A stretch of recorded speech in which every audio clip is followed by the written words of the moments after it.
I was just interviewed on the Real Estate Rockstars podcast. Real Estate Rockstars is actually the number one largest podcast in the world for agents, has over 6 million downloads, and it's been on air since literally I was in high school. In this podcast, I talked about my upbringing, how I started in real estate, some of the struggles that I faced, how I was able to overcome them, and my future in real estate. Give it a listen now. Well, Chris, I'm so glad to have you on. Let's get started. Where do you live? Where are you from? I'm in Hampton Roads, the 757 area of Virginia. Hampton Roads, Virginia. How long you been out there? So I grew up here. I was born and raised here. I've been doing real estate though since 2020. Okay. So that was a kind of wild time to get into real estate. Man, it was crazy. Let me tell you, I count the world as shutting down due to COVID, of course, like when the NBA shut down, right? And when the NBA shut down was literally like the day I passed my real estate exam. So it Yeah. was crazy, just starting at that time, really nobody was in the office. Wasn't much chance of mentorship and things like that. But we made it through. Yeah, you had to start from scratch. What made you want to get into real estate? That's a great question. So, kind of my backstory is a little bit different. I didn't know anybody in real estate, didn't have any connections or ties to real estate. But when I was at Enterprise cleaning cars, I would always listen to podcasts. And one of the podcast hosts, he was always talking about real estate and the great benefits of real estate. And at the time, he was talking about real estate investing. And I was like, man, I'm, 19 years old. I don't have any money, sources of income to be able to do real estate investing. So I started doing further research, and then real estate agent is what popped up. And I was also working at Foot Locker at the time selling shoes. So my mindset was, okay, if I can sell shoes, I can sell houses too. So that's why I got into real estate. It's just because, I saw the opportunity to sell. And also, I just love like helping other people out, and giving people, chance to achieve wealth. I love that, man. So it's like when you first start listening to podcasts, so Bigger Pockets was probably one of the biggest podcasts at the time, Yeah. 2019, 2020, 2021. But you're right. A lot of people would listen to that and they would hear about investing and they would hear about mailbox money and they would talk about how to get started. But everybody that got started in general, had some money from something. Yep. Right. Exactly. And so it sounded like you started to get interested, be like, wow, I could see myself making a lot of money in this, but how do I make some money now? You saw a real Exactly. estate agent as a thing. And yeah, if you could sell shoes on that, you could sell a house and make a commission. If you could sell a $50,000 house, you could sell a $500,000 house. There's lots of different options. I think a lot of people, like, Exactly. if they can sell cars, they can sell houses, all the different things. Hmm. So you jumped in with both feet, and then all of a sudden the world was shut down, Yeah. and so you didn't have anybody that could actually train you and teach you. What was your first year like? My first year was terrible, man. To be honest with you, I only had two sales my first year. So I started in March of 2020. I had one in August, and then I had one in November. So just going through that, it really taught me a lot. It was terrible at the time, struggling to pay bills, especially like because I'm younger. So at the time, all of my friends, they were young, they were able to live life, go to different states and things like that. But I was so focused on, building my career up, and being disciplined with that. I didn't have those opportunities. So it was crazy at the time, but I'm super grateful it did happen because it taught me so many valuable lessons. Yeah, March 2020 had to be the worst timing to get into real estate because it ended up being a Yeah. great year by the end Yeah. of the year, and really 2021 ended up being a fantastic year Yep. for Hmm. agents. But those first few months when no one really knew what to do, some agents pivoted. I mean, by June or July, we were fire selling any like real estate that we owned because we were Yeah. still so terrified of the market and what was Hmm. going to happen with COVID. And it wasn't until like late 2020 that this demand started rising and houses started selling for more. But yeah, those first few months had to be pretty wild. I'm like, all right, you signed up. And I tell people when they become an agent, like they Hmm. need to know what they're going to be working on, like how you're going to lead gen. Like if you become self-employed, it doesn't mean that now you're not working, right? So you got to figure out what you're going to do that 40 hours a week, or that 20 hours a week, or that 60. But you got to be able to show up and go, here's where I start. But if you Yeah. don't have anyone to start, so how did you get your first deal?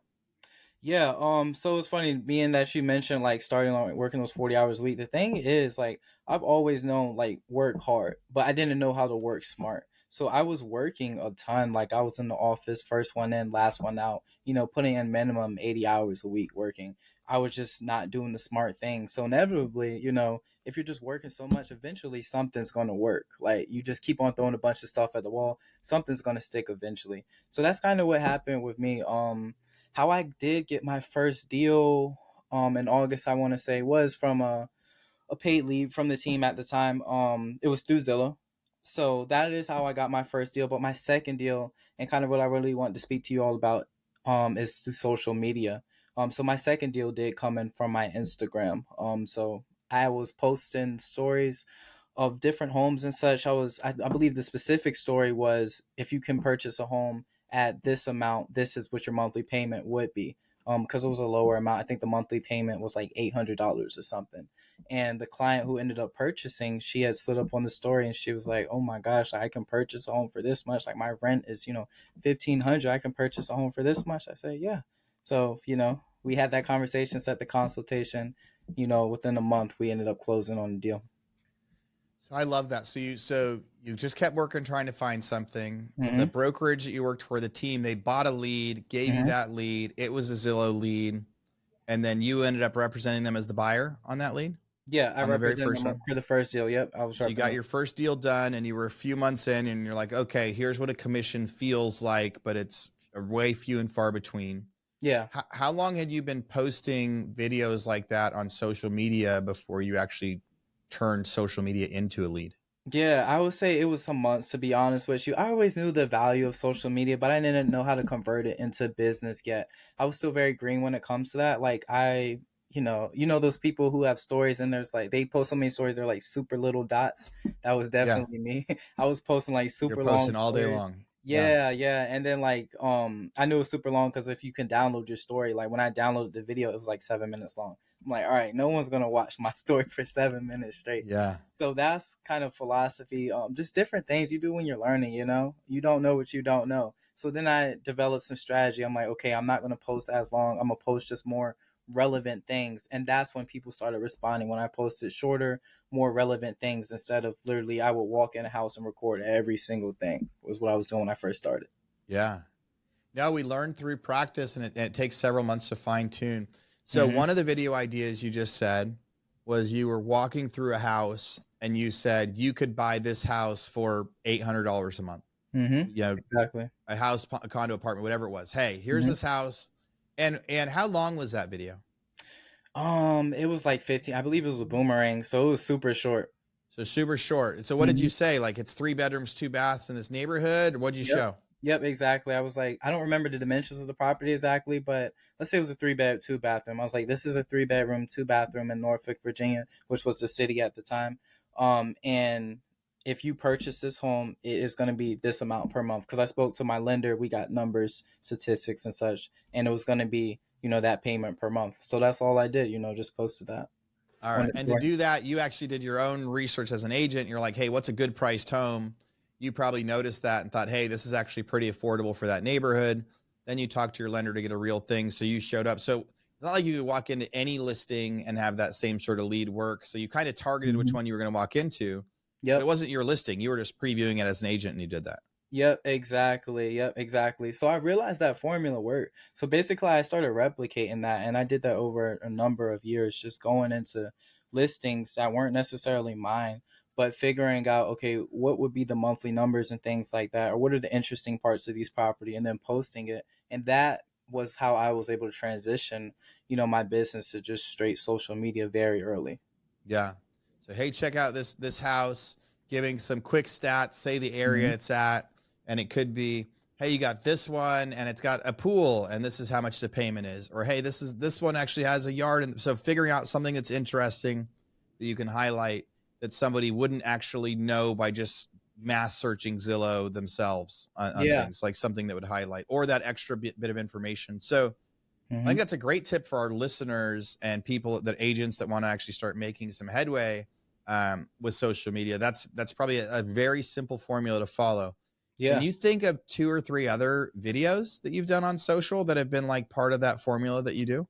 Yeah, so that first one that we talked about was the start, I'll say, as far as putting the proper details and such in the monthly payment. What I started transitioning to was I started finding certain properties that were, what's the best word for them? Interesting, kind of like hidden gems.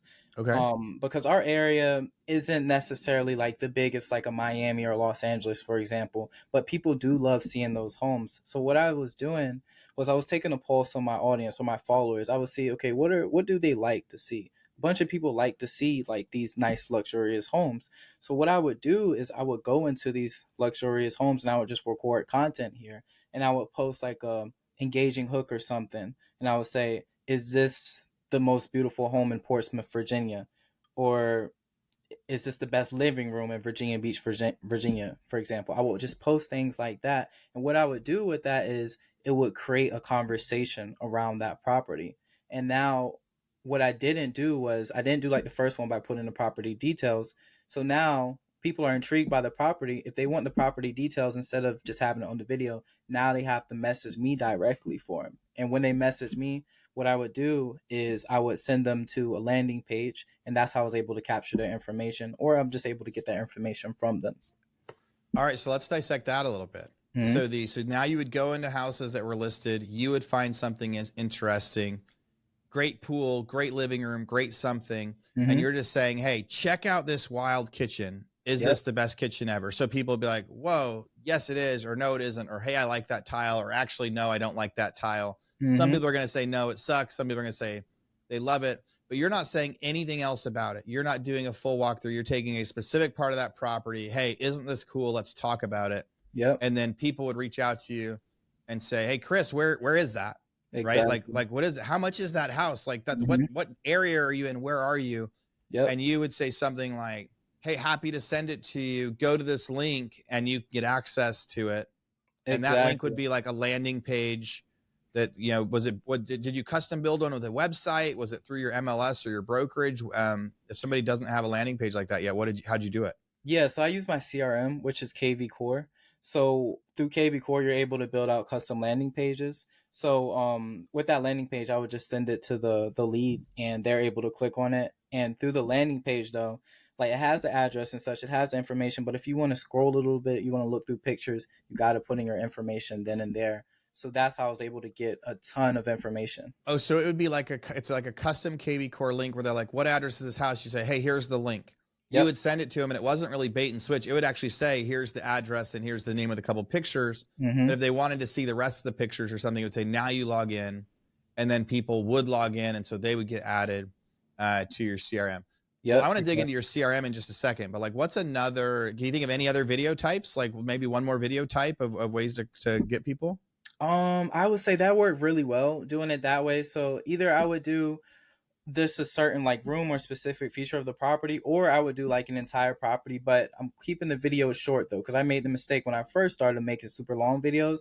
So I knew that short form content like reels and such was doing great with Instagram. So what I would do is I would take a property and I would do either 30 seconds to a minute of just some of the main features of the property. So like your kitchen, your primary bedroom, your exterior and such. And I would kind of copy the same concept, be like, hey, it's just the nicest home in Virginia Beach, and so on. Just put a little bit of information in the description. But the goal with these videos is it's just enough that they're interested, but they have to reach out to me if they want more details. Like if you really want to know where his property is, if you really want to know the price, now you have to reach out to me. Awesome. I love it. So you had a couple different ways that people would reach out to you. Mm-hmm. The hey, here's the property you can buy for this, and you'd be giving them more information, and people love the affordability. Little harder right now with rates higher, like what you can pay definitely might not be the tick. But Yeah. now it's about figuring out something that is interesting to people, and Mm-hmm. that interesting thing could be where it is, or it could be that it's priced below other things. So like Yeah. I guess a hook could be like, hey, this check out this house that's priced $50,000 below every other one in the neighborhood, Mm-hmm. or check out this kitchen.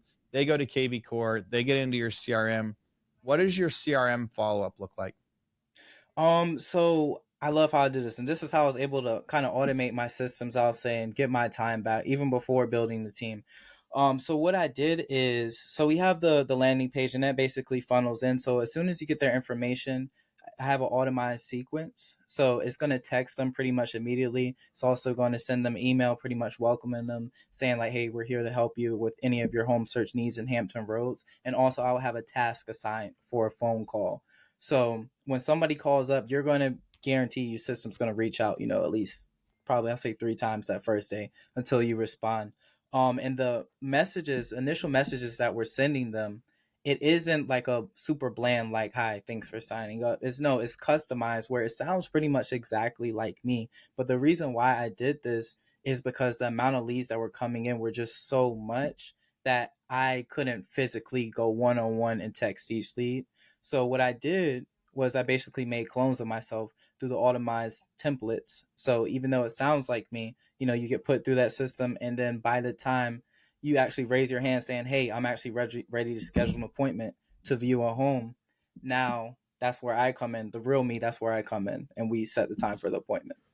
And the way that CRM works is you can say, if they enter the CRM and their name is, it's Mike, right? And it's Mm-hmm. on, so it could say, "Hey Mike, this is Chris A. Williams with so and so. I thought that you checked this out. You wanted more information on 123 Main Street.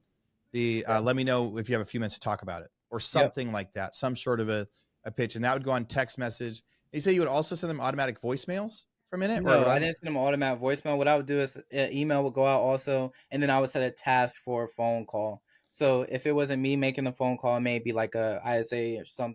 That's further when I built the team and such. But Got when I it. first started, So it the was CRM would say it would do the email and text by itself, and then it would give you a reminder you need to call this person. exactly. And Yep. so whether you're logged in that day or the next morning, you are, here's somebody that I need to call and Yep. follow up with, and you would know if they had called or follow, that you would know if they texted you back or called you back yet. So Yep. now you start Exactly. doing that outreach for them. Mm-hmm. So I love that. And so now so 2020, you did a couple deals. How many did you say you did in 2021? 24. So that was a big jump, Yeah. Huge. right? Oh, yeah. Yeah. So the big jump, and then what's it like for you now? What's it been like for you the last couple of years? Yeah, so it's pretty cool. So 2021, of course, was the 24. 2022 and 23, they were similar. I would say I've got better as far as either units and volume with each year, but 2024 is the real year, I would say, this year, in which I've been able to transition from just an agent to leading a team now. So this year we're doing really good. This year we've done almost 150 units, a little bit over 40 million in volume. So we're moving and shaking now. And I love the team because we've been able to kind of just start just based off of that template that I said, with social media. But now it's a lot better because instead of just automations, now I have the sales agents, they're actually calling these leads and they're able to get them under contract. So a lot more efficient. Right. So instead of it giving you a task to call them sometime in the next 24 hours, you have an agent calling them right away. Yep, That lead comes exactly. in, it triggers somebody on your team, says, "Hey, you got to call them," or it spreads it out. Yeah. Well, congrats on having a big 2024, Thank because you. a lot of agents aren't. Like, it is a tough year for real estate. Yeah. In general, like, stuff is in a lot of markets in the country, we have high months of inventory. It's taking longer to make things happen. It's taking a lot of effort to make it happen. So I think the fact that you've done so well and continued to grow is awesome. Thank Before you. we got on, you mentioned that you used to listen to our Real Estate Rockstars podcast when you first Yeah. got started. Yeah. Can can you think back to anything that you ever heard on a podcast that kind of stuck with you and helped you as you're building out your real estate plans, your goals, your ideas, anything? Yeah, yeah, yeah. So that's super good. When I first started, I remember I forgot who the guest was, but they were really talking about social media and the importance of social media. And it's interesting because when I first started first brokerage I was at, they were more traditional. They didn't really believe in social media. So the only reason I thought of social media was because the Real Estate Rockstars podcast. So I'm super grateful for that because that's how my career's been able to take off. That's how we've been able to expand is through social media.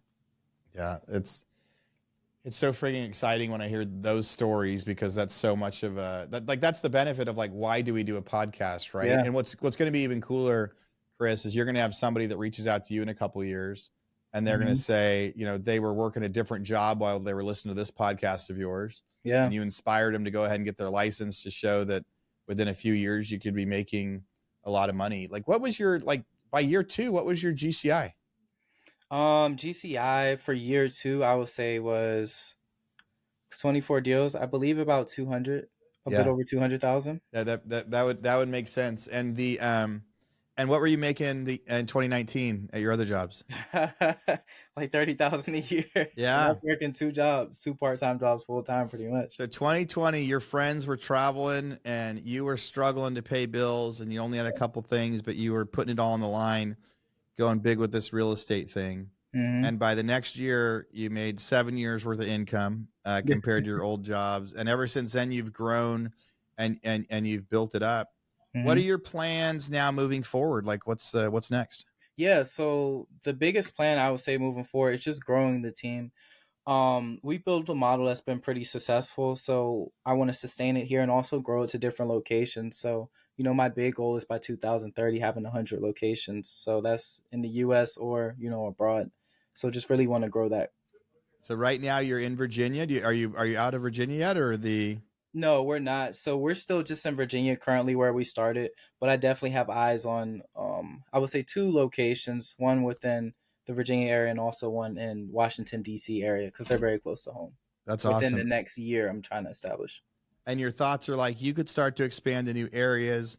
You can copy the same kind of method that you've done there.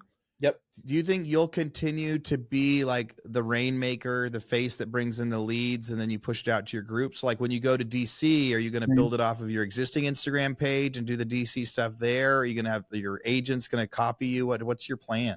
Yeah, so I would say as of current, I am like the Rainmaker. I'm the face of it, but I want to get out of it. And that's the reason why, this team isn't the Chris A. Williams team. It's called the Assets Real Estate team because my vision for this is to be faceless. Basically, anybody, our motto is achieving wealth through real estate. So I want anybody to be able to achieve wealth through real estate. So that's why content is super important for us because I was able to build a brand for I am Chris A. Williams. So I want to build a brand for assets also too, so we can go to different markets and I don't have to be the face. I don't have to be on the ads or the videos or things like that.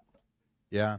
That'll be a fun transition. It'll be a fun challenge for you Yeah. as you do it. I've faced some of the same things when with my social media and Instagram as we build out different things. If you get some good agents kind of on your team that are also going to Mhm. start to be the face, and everybody kind of promotes it together. Yeah, I've exactly. seen some new pages kind of really be able to grow and challenge. It's funny. We just our real estate rockstars Instagram.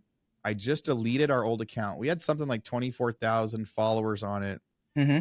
but something broke in the algorithm. Oh man. So in the last couple of years, something broke to Yeah. where we would post a video and literally get like 10 views Oh wow. on 24,000 users, and Jeez. like 1,000 of our followers were people we'd interviewed, and 500 Yeah. were people that had been a part of our mastermind.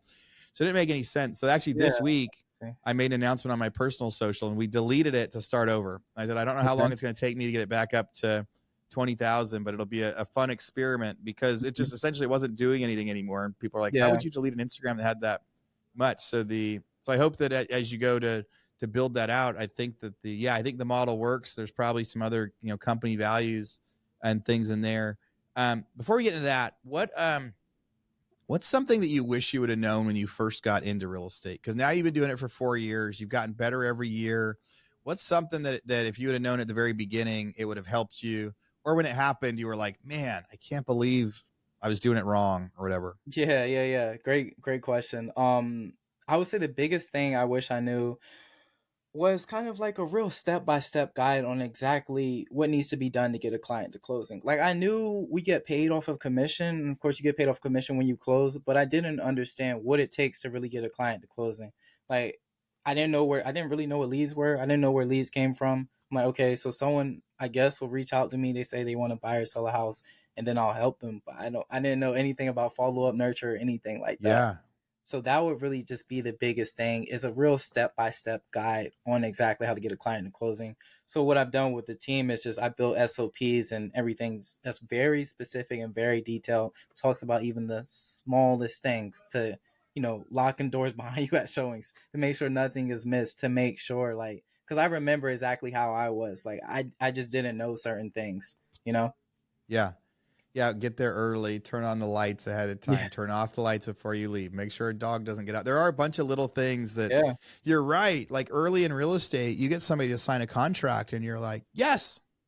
Now what? Right? And you're like, "Now what?" And they're like, "Okay, now you got to order appraisal or do this." You're like, "Wait, I thought that was the lender." And it's like, "Well, kind of." But you're like, Hmm. "Well, what about inspections? Who's in charge?" Yeah. And especially some lenders try to drive the bus and kind of be the one, driving that. Some agents drive it and the lender does a little. It's always, figuring out your stuff. So that, yeah, realizing that there's a lot more to it.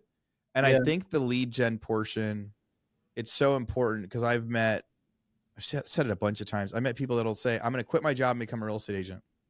And they do that. Hmm. And then they wait like 2 or 3 weeks and they're like, well, nothing's happening. I told my friends I'm an agent on social media and nobody's reaching out to me. Yeah. And it's like that idea of going like, no, it doesn't just fall, because I think your expectation at first is what so many agents is. Yeah. I'm going to Mm, become an agent. I'm going to wait for people to call and ask for help. When they ask for help, I'm going to help them. And then exactly. when I get a deal, I get paid a commission. Hmm. And that actually that's actually true. That's how real estate works. Yeah. But you can do something to make the phone ring more, Exactly. right? Or you can actually outbound ring the phone. It's like, yeah, you can just wait for someone to call you on your Instagram, or you could buy a billboard and there's a better chance somebody calls, or you could do, pay for Zillow leads and then there's a better chance someone calls. All those different things Hmm. on there. What's the average price point out where you're at now? I would say 350,000 in our What's area. and now Virginia's been pretty, I guess, stable through 2020. Like Yeah. it's so close to like the capital, like overall jobs stayed solid from all the understanding of the markets that Yeah. I track out there. So are you still seeing like, year over year slight, pricing increases? Yeah, we're steadily increasing.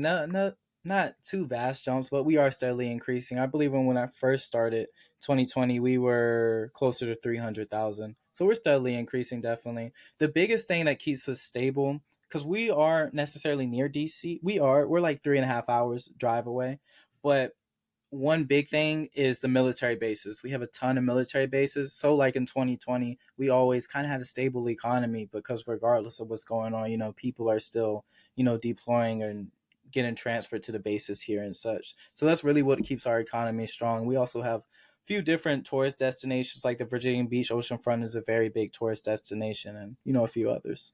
Yeah. Well, and VA loans in general keep prices high, Hmm. and keep high prices higher than most. And I guess I'm gonna go down that hole first a little bit. If you're Okay. maybe we'll just teach an extra lesson I don't talk about very often. Yeah.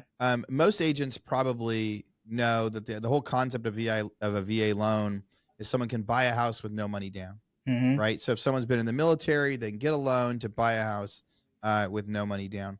But the way that they're able to do that is by essentially adding a lot of concessions to the loan.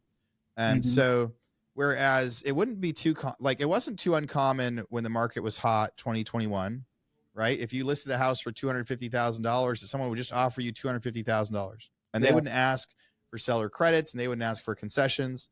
And Hmm. concessions is really if someone says, "Hey, I'll offer you $250,000, but I want you to give me $5,000 back or $10,000 back that can be applied toward a cheaper loan rate or closing costs or things like that on fees." Well, on VA, it's more common for it to be 3 or 4%, and so but if everybody in the neighborhood is doing that, they just raise prices. Yeah. So Correct. essentially, instead of selling it for 250, they list everything at 260 because they Hmm. know that they're going to give 10,000 back because everybody's buying VA.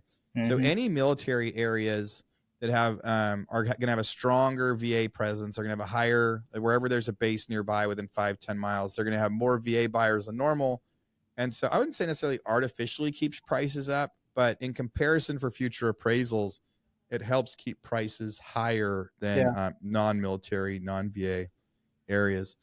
The So right now you're going to grow your brand. Virginia's Mhm. been really stable. You've grown through social media, and Instagram has really been the one that you've focused on the most. Definitely. Uh, Um, have you had any luck with YouTube or Facebook, or what's your plan with any of those? So I was on YouTube at one point. I wasn't consistent. That was the biggest downfall that I had with YouTube. Now I'm basically rebranding the YouTube, so I kind of privated all my old videos. We're starting new again. I brought a videographer on staff, and we've got a lot of videos that are in the vault that we're about to push out. I think the most important thing for me this time around was just being very consistent with it because I know that's where the growth is. So this time we're going to be a lot more consistent and just focus on providing value, and give the people what they're looking for. Because I think now, like, there's just so much social media, so much content, and so much informational based content. So you got to think of what sets you apart. Like, yeah, you can give out great information, but what's additional is going to set you apart. So that's what we're really focusing on. Yeah, no, it makes a lot of sense.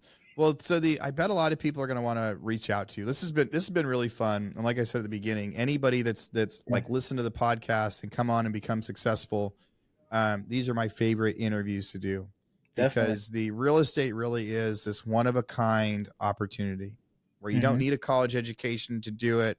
but you need to be able to work hard. You need to be able to follow directions. And you got to have that entrepreneur spirit. And some people want to become agents and join someone's team and follow directions, and it's more like an employee relationship, and that's totally fine because you can make a lot of money Yeah. in it. And then others come in and they have an entrepreneurial mindset.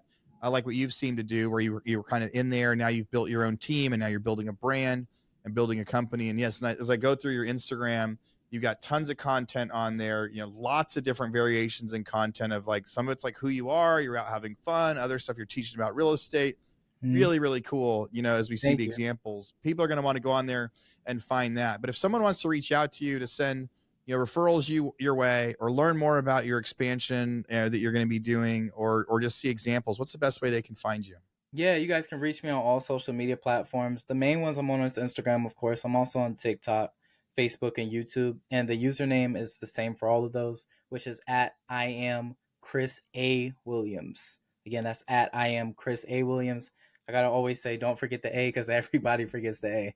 Yes, I imagine that your name is pretty common without throwing Yes. in that A, but I see it on all the handles right now. I am Chris A. Williams. Chris, any final thoughts of stuff that you want to tell everybody about any stories in real estate, encouragement, ideas when it comes to what your career has been like the last 4 years? Yeah, I'll just touch on social media a bit again. I know the great thing about social media is that we all can do it. And the more unique you are, the better, I'll say. And when it comes to social media, a lot of people can be scared to put out content because A, they're either scared of like what their followers or people that they know they're going to think of them, or B, they just feel like they have to make the perfect piece. They have to make the perfect content. I'll say forget both of those. For one, the first point about people that if they say something negative, how the algorithm works is more than likely they probably won't even see it, to be honest with you. And also, too, if they don't like it, who cares? The thing is, you're not marketing necessarily to who follows you, or the people from your past. If you're a new agent, you're marketing to your new audience. So when I got over that belief and I was like, okay, forget about, what people from my past are thinking, just focus on what new people are thinking. That's how I was able to excel. And, all the clients I've closed from social media, I don't believe any of them really, or if it's been a select few, are people that I knew before I started in real estate. So there's that point, and then the second point, when it comes to putting out the perfect piece of content, if you look at your favorite creators and all of these people, if you look at some of their content, it really from years ago, it really isn't that good. But the difference is they just kept going, they were consistent. And then when you put out content, now you have metrics to track. Now you have analytics, so you can see, okay, this is what worked and what this is what doesn't work. But if you don't put out anything at all, you have no metrics to track, so you're still going to be stuck in the same position. Yeah, I would have to agree with that. So much of social media is Mm-hmm. just post what you're thinking and try different things, and you can see what's trending and try to copy it, or you try to copy it, try to do the same thing, try to come up with your own stuff.